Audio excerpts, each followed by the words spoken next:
हमारे experience sharing के episode में हमसे मिल रहे संतोष भाई जी। संतोष भाई काफ़ी सरल चित्त आत्मा है, अंतर्मुखी रहते हैं। जैसा कि हम एक स्लोगन सुनते आए हैं, कम बोलो, धीरे बोलो, मीठा बोलो। इस स्लोगन की धारणा संतोष भाई जी में दिखाई पड़ती है। भाई जी काफ़ी शांत प्रिय आत्मा है, साथ साथ वो सदैव आज्ञाकारी बने रहते हैं।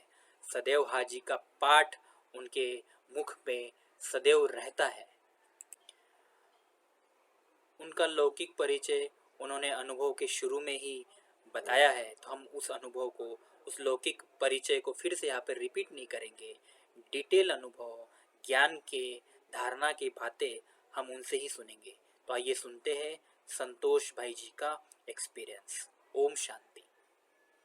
चरणों में जगह मांगी थी, हमें दिल में बसा लिया।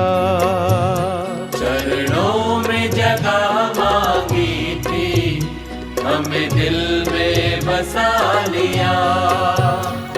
ओम शांति। शरीर का नाम है बीके संतोष भाई। ज्ञान में पिछले 17 साल से चल रहा हूँ और 8 साल से समर्पित रूप से पुणे सातवाड़ी हड़पसर सेवा केंद्र में सेवा दे रहा हूँ। तो सबसे पहले परमपिता परमात्मा शिव बाबा का बहुत बहुत शुक्रिया करता हूँ और आदरणीय पारू दीदी, आदरणीय सीमा दीदी, जिन्होंने मुझे योग्य समझकर समर्पित होने का परमिशन दिया, तो उन्हें भी बहुत दिल से शुक्रिया करता हूँ। तो ज्ञान में 2003 से 3 में आया हूँ और उससे पहले जैसे कि उसका आने का कारण, मैंने किस तरह से शुरुआत हुआ, कौन निमित्त बना और उसका और भी बैकग्राउंड में क्या क्या, कौन कौन सी परिस्थितियाँ थी जो ज्ञान में बहुत मदद किया, तो उसके बारे में तो कुछ पॉइंट्स में फोकस करता हूँ। तो जैसा लौकिक में देखेंगे तो शुरू से जैसे कि एक आध्यात्मिकता में कहेंगे या भक्ति में तो बहुत ही जैसा एक तरह का नौदा भक्ति कहेंगे तो चलेगा। तो भक्ति बहुत करते थे और अंदर में यही होता था कि कैसे भगवान को प्राप्त करें, कैसे उनका दर्शन करें। तो कुछ शास्त्र, कुछ किताबों का भी अध्ययन किया हुआ था और लौकिक में कुछ किताबें जैसे स्वामी विवेकानंद का भी पढ़ा था और दयानंद सरस्वती का भी पढ़ा था और भक्ति जैसे गायत्री माँ का, संतोषी माँ का, जो मंदिर में जाके बहुत दूर दूर, तो अलग अलग रीति से एक भक्ति का भी बहुत आनंद लेता था और ऐसे समय बीतता गया। लेकिन ये इच्छा थी अंदर से कि ऐसे चलेंगे तो नहीं होगा, लेकिन उनकी विशेष रूप से जैसे कि कैसे हम प्राप्ति करें और साथ साथ जैसे विष्णु का उस समय उनकी भी भक्ति करता था और उनका जो चित्र देखते ही ऐसे लगता था कि मैं भी तपस्या करके उन्हें कैसे प्रसन्न करूं। तो ये वैराग्य वृत्ति बचपन से ही बहुत था। तो उस समय करीब ऐसे बचपन से भक्ति 6 साल से शुरू हुआ था और उस समय एक 12-13 साल हुआ था उस समय शरीर का आयु। तो ऐसे लगता था कि अभी संन्यास का अवसर मिले तो मैं चले जाऊंगा, लेकिन ऐसे अवसर नहीं पा सका और फिर समय बीतता गया और फिर जैसे साथ साथ पढ़ाई भी चल रहा था, तो पढ़ाई में भी अच्छा ही था। तो उसके बाद ऐसे लगा कि कम से कम अभी उस मार्ग में तो नहीं जा सक रहा, तो साथ साथ देखेंगे आगे क्या होता है। तो पढ़ाई आगे कंटिन्यू किया, और फिर पढ़ाई में भी जैसे कि कंप्यूटर एप्लीकेशन जो MCA किया, और उसके बाद वो करीब 2002 में कंप्लीट हुआ। फिर भी वैराग्य वृत्ति बहुत था, और फिर जॉब ढूंढने लगा। तो ऐसे चलते चलते एक ऐसे परिवार में गया था जहाँ की जो ब्रह्मा कुमारी संस्था से जुड़े हुए थे, तो उनके घर में सभी परिवार वाले ज्ञान में थे, और उन बहुत ही सहयोगी, और हमें सजेस्ट करते थे कि ऐसे ऐसे ज्ञान यहाँ दिया जाता है, आप भी कोर्स करो। तो फिर उस समय फिर वहाँ से सेंटर जाना शुरू किया। तो उस समय लौकिक में मैं और मेरे से बड़ा भाई, तो दोनों पहला दिन ही सेंटर गए। और उस समय जैसे ही सेंटर गया था, वहाँ के निमित्त भाई, जिनका नाम, जो कोर्स भी किया था, उनका नाम है आदित्य भाई। तो लौकिक से उड़ीसा से राउरकेला, तो भी वही था। तो उन्होंने कोर्स किया जो कि निमित्त बना। तो जैसे पहले ही दिन जैसे ही सेंटर में कदम रखा, तो वो बोले कि थोड़ा मेडिटेशन में बैठना है 5 मिनट। तो जैसे ही बैठे, और ऐसे अनुभव हुआ जैसे कि चारों तरफ से डिटैच हो गए, और बहुत ही हल्कापन हो गया, हल्कापन का अनुभव हुआ। क्योंकि उस समय ऐसे बहुत सारे कुछ बातें थे जॉब को लेके, या तो कुछ फाइनेंशियल को लेके, तो बहुत ही हल्कापन हुआ।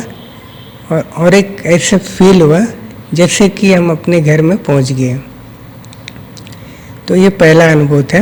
उसके बाद वहाँ से कोर्स शुरू हुआ, और कोर्स करते करते जैसे कि दोनों का हुआ, तो भाई का भी, लेकिन कंटिन्यू मेरा हुआ। तो उसके बाद कोर्स करने के बाद पहले तो रेगुलर मंदिर जाना सब कुछ होता था, लेकिन जैसे जैसे दिन बढ़ता गया, तो उस समय बाबा का ऐसे अनुभव भी होता रहा, अंदर अंदर से ऐसे टच हो रहा था कि अभी ये करना है, ये करना है। फिर धीरे धीरे जैसे कि मंदिर भी जाने का ऐसे लगा कि सत्य ज्ञान प्राप्त हुआ। तो फिर उस समय फिर मंदिर जाना, फिर उस समय तो एक ऐसे लग रहा था कि हम जैसे कि वो तो टाइम वेस्ट हो रहा है, ऐसे घूमने जा रहे हैं। तो ये एक अनुभव रहा। और फिर धीरे धीरे जैसे कोर्स कंप्लीट हो के फिर सेवा में भी लगे। तो वहाँ करीब करीब एक 10-15 किलोमीटर दूर जाके, कभी गाड़ी होता था, कभी बस, और फिर कुछ दूर 9-10 किलोमीटर तो साइकिल में भी जाके ऐसे सेवा से शुरुआत हुआ। और ज्ञान योग भी रोज़ सुबह शाम वहाँ एक सेंटर था, तो भाई चलाते थे। तो भाई ड्यूटी भी करते थे, इसलिए शाम को सेंटर हम खोलते थे। तो वो सौभाग्य भी प्राप्त हुआ कि चाबी लेके सेंटर खोल के पहला शुरुआत अगरबत्ती से लेके तो आधा घंटा योग करना, फिर उसके बाद में वहाँ से फिर मुरली होता था।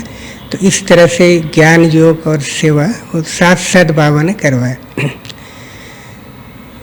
तो इससे बहुत ही अंदर बहुत ही उमंग उत्साह बढ़ता गया। और फिर धीरे धीरे उसी के बाद 1-2 साल के बाद तो जैसे जॉब के सिलसिले में बेंगलोर गया था, और बेंगलोर में जॉब मिला, और वहाँ से पोस्टिंग पूना में हुआ। और पूना आने के बाद उसके बाद पुणे हड़पसर सातवाड़ी सेंटर से संपर्क हुआ और फिर आदरणीय सीमा दीदी के थ्रू से सेंटर के पास में ही एक रहने के लिए रूम मिला और फिर वहाँ रहने लगे। तो 2005-06 की बात है जो पूना में पहली बार आया था। तो उससे पहले 1-2 साल हुआ ज्ञान में। तो एक्चुअली देखा जाए तो पहले का तो बचपन था, बहुत ही बचपन, जो कि कुछ पता नहीं था। वो तो सिर्फ एक ज्ञान मिला और लेकिन ज्ञान योग के इंटरेस्ट होने के कारण से वो ठीक चलता था, ज्ञान तो योग होता था। लेकिन एक्चुअली देखा जाए तो जब से सेंटर से कनेक्शन में आए उस समय पुरुषार्थ का जो शुरुआत हुआ, या पुरुषार्थ क्या है, कैसे करना है, किस विधि से हम आगे बढ़ सकते हैं, कितना क्या क्या तरीका है, तो ये हमारी आदरणीय सीमा दीदी से ही सीखे, जो कि इसलिए बहुत ही अलग अलग कुछ प्रॉब्लम भी रहा। तो हर समय गाइड करना, सजेस्ट करना, क्या करना है, कैसे कुमारों को रहना है, तो सभी समय प्रति समय गाइडलाइन करते थे, करते रहे। तो इस कारण से और भी जैसे मजबूती आ गया और इस तरह से जीवन चलते गया और फिर पुरुषार्थ में आगे बढ़ते गए। और फिर 2000 करीब 12 का आसपास उस समय बाबा ने समर्पित रूप से सेवा में चांस दिए। तो इस और अभी बाबा अभी सेंटर पर ही रहकर सेवा दे रहा हूँ। और ब्राह्मण जीवन में जैसे बाबा से मिलने के बाद अभी अनुभव की बात सुनाता हूँ, पर्सनल अनुभव। तो विशेष पहला अनुभव यही रहा कि सेंटर का अनुभव, जो कि शुरू में बताएं कि ऐसे लगा जैसे कि वास्तविकता जो हमें पाना था वो पा लिए। तो इससे तुरंत परिवर्तन हुआ, क्योंकि जब तक निश्चय नहीं होगा तब तक कोई परिवर्तन करने के लिए वो ताकत नहीं मिलेगा। तो ये बाबा का बहुत बड़ा टचिंग बोलेंगे, बहुत बड़ा ताकत मिला। दूसरा अनुभूति यही रहा कि शुरू में जॉब के लिए जो तलाश था, तो उस समय ऐसे लगा, बाबा को एक दिन बोले कि बाबा अभी तो कुमारों के लिए जॉब तो ज़रूरी है, कुछ तो करना होगा, नहीं तो फिर न लौकिक सेवा होगा न अलौकिक सेवा हो सकता है। तो उसी का ठीक एक दिन अमृत वेला बैठ के बाबा को याद किए और फिर दूसरा ही दिन इंटरव्यू हुआ और तीसरा दिन सिलेक्शन हुआ और उसी के एक सप्ताह में पुणे पोस्टिंग हुआ। तो ये बहुत बड़ा एक आश्चर्य की बात है, बहुत ही अद्भुत अनुभव, जो कि सभी को ये अनुभव, मेरे द्वारा फिर सबको भी अनुभव हुआ। उसके बाद और भी अनुभव, जैसे कि जॉब के क्षेत्र में भी, क्योंकि आईटी फील्ड में होने के कारण आईटी फील्ड में बहुत बार प्रॉब्लम आता है, अप डाउन होते रहता है। तो ऐसे समय में जॉब जाने का, बहुतों का जॉब भी उस पीरियड में चले गया, लेकिन बाबा ने बहुत करीब 3-4 बार इससे बचा लिया। तो ये विशेष अनुभव रहा। और ये अनुभव जैसे कि जो मेरे साथ में भी काम करते थे, तो उनको भी अनुभव हुआ कि नहीं, इनके साथ कोई शक्ति काम कर रहा है। फिर वो भी बोले कि नहीं, आपका बाबा आपको बचा रहा, क्योंकि ये प्रैक्टिकल अनुभव था। और एक चीज़ था कि सदा लक्ष्य रहता था कि जॉब तो कर रहे हैं, लेकिन ऐसे ना हो कि सिर्फ जॉब में ही टाइम चले जाए। और फिर पुरुषार्थ के लिए, या जो जीवन हम बाबा को दिए, बाबा के लिए जो भगवान को पाने के लिए, तो जीवन का ज़्यादा से ज़्यादा समय ईश्वरी सेवा में लगे। तो इस हिसाब से बाबा ने जॉब भी दिया, जो कि बहुत हल्का था, आराम से होता था। ये एक अनुभव जॉब में। फिर बीमारी को लेके भी देखेंगे तो कभी एक समय ऐसे था बहुत बीमार पड़ गए थे, तो उस समय भी बाबा ने बहुत निमित्त बना के कहीं ना कहीं से उसमें बहुत मदद हुआ। ऐसे लगा भी नहीं कि मैं बीमार हूँ। और फिर जैसा लौकिक में देखेंगे कि जैसा घर में भी अभी पहले तो मैं ही ज्ञान में आया था, और फिर मुझे देखते देखते इसी बीच में छोटा भाई और माता पिता दोनों भी, लौकिक माता पिता भी, वो भी ज्ञान में चलते हैं। छोटा भाई भी कुमार है और बहुत ही लगन से वो भी वहाँ के सेंटर पर वो भी सेवा करता है, और घर में भी माँ बाप को देखता है। तो ये भी विशेष अनुभव, जो कि शुरू में उनको भी लगता था कि ये क्या कर रहा है, लेकिन बाबा उनको कैसे टच किए ये तो बाबा ही जानते हैं। तो ये इस तरह से बाबा का मदद होता है। तो ऐसे और भी छोटे छोटे, तो बहुत छोटे बड़े भी बहुत अनुभव है, लेकिन समय अनुसार ये मेन अनुभव बताएं। अभी विशेष जैसा धारणा को देखेंगे तो विशेष यही रहा कि मेरा अंदर में बाबा ने जो विशेषता, बाबा का ही विशेषता है, क्योंकि इससे पहले कुछ होता है विशेषता, लेकिन वो उतना प्रैक्टिकल आता नहीं है। जो निश्चय और नशा, ये चीज़ बाबा हमको बढ़ाएं, और भी जिसके आधार पर परिस्थिति आता है लेकिन उसको आराम से पार कर सकते हैं। और बाबा सहन करने का भी शक्ति है, हर तरह के जो शक्तियाँ बाबा भर देते हैं, जिससे हम जीवन को लौकिक हो अलौकिक हो हर तरह से पार करते हैं। तो बाबा ने लौकिक का भी बैलेंस करा दिया और अलौकिक में भी। तो इसीलिए लौकिक से भी बाबा ने, जैसे कि उनका भी वो भी अभी जैसे कि सभी चल रहे हैं। तो विशेष अनुभव की बात है धारणा की।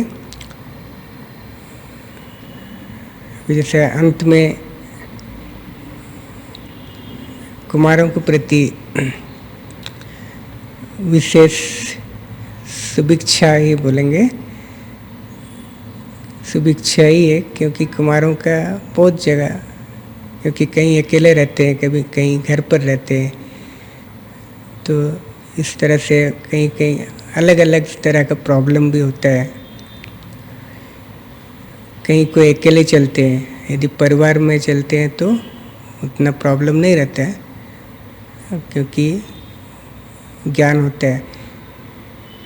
तो विशेष यही धारणा उनके लिए बोलेंगे, यही धारणा करना चाहिए कि सबसे पहले ज्ञान स्पष्ट होना जरूरी है। ज्ञान स्पष्ट होना माने कि हमें कौन मिला है और हमारे साथ कौन है, ये स्पष्ट होना है। क्योंकि दुनिया में भी भगवान को ढूंढ रहे हैं और हमें भगवान आसानी से मिल गया है, और जिनके साथ स्वयं भगवान है उसके लिए ऐसा कोई कार्य नहीं है जो नहीं हो सकता है।